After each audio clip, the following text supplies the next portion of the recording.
Do you like tasty coffee? I don't.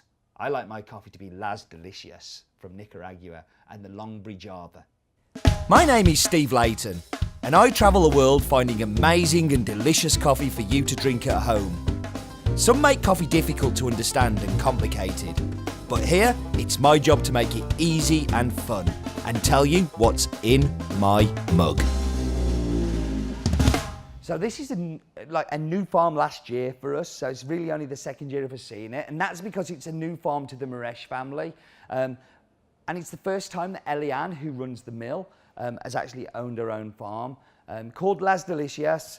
Yes, it's very unoriginal. There are lots of Las Delicias out there, but that was the name of the farm in the municipality of Lipulu, which is in Jinotega, and is around about 20 manzanas, which is not very big really, but all of it is planted with coffee. Same kind of harvest time as most of Nicaragua, December, January, February, around about 1450 metres above sea level, which is super high for Nicaragua. It's a Longberry varietal, and Longberry is a heirloom varietal, we think from Africa, probably from Ethiopia, also known as Javanic, but I hate the name Javanic because it really is a Longberry varietal.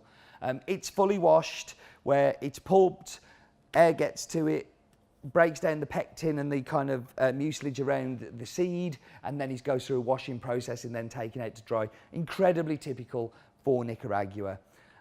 So why don't we try it?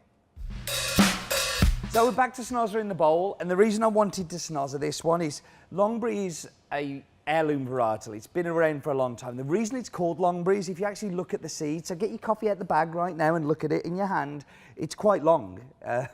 It's very, that was hard as that. But the berries on the tree also look long, hence Longberry.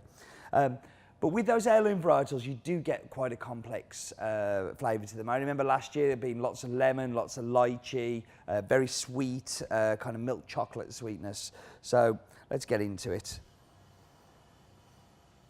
So I feel that lychee has kind of developed a little bit, and it's turned into almost like an apricot, but not a fresh apricot, very much a dried apricot kind of smell to it. So, you know, that sticky kind of like, think about dried apricot when you kind of tear one open and smell it. It's kind of that sticky sweetness as opposed to kind of like a zingy, zesty sweetness. I'm also getting like a little bit of that milk chocolate kind of sweetness coming off it too. It is like very zingy, complex, but also just sticky sweet. I cannot wait to try this one. Can we stop doing this now so I can drink it? This is a very good book. And if you don't own this good book, you should. If you're an In My Mug subscriber, you should have this. But just to whet your appetite and tempt you a little bit, I'm going to read you a little excerpt from Eliane's entry from Las Delicias. Eliane is so unique. Without years of being involved in specialty coffee, she has become one of the leading lights in coffee processing and now coffee cupping, in what seems like a very short time. Taking advantage of the skills she already had in her previous life, she's managed to lead in a role that's normally dominated by men.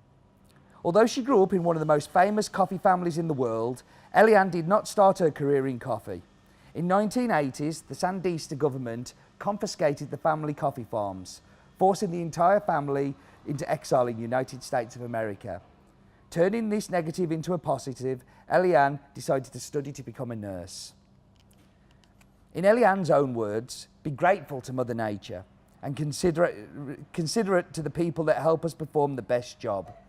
Everyone's life is not only improved economically, but we create a new family that works with passion to produce the best coffee in Nicaragua and share with the world. Eliane is an inspirational woman in what is a male-dominated world. That's obviously very short and extract from the book, but the book is full of 40 stories like Eliane's. I just particularly think hers is amazing, and yeah, I'm a huge fan of all of the work that she does. But I'm an even bigger fan of her coffee, so I want to go over there and taste it. This segment is brought to you by the King of Chemex. It is Chemex time.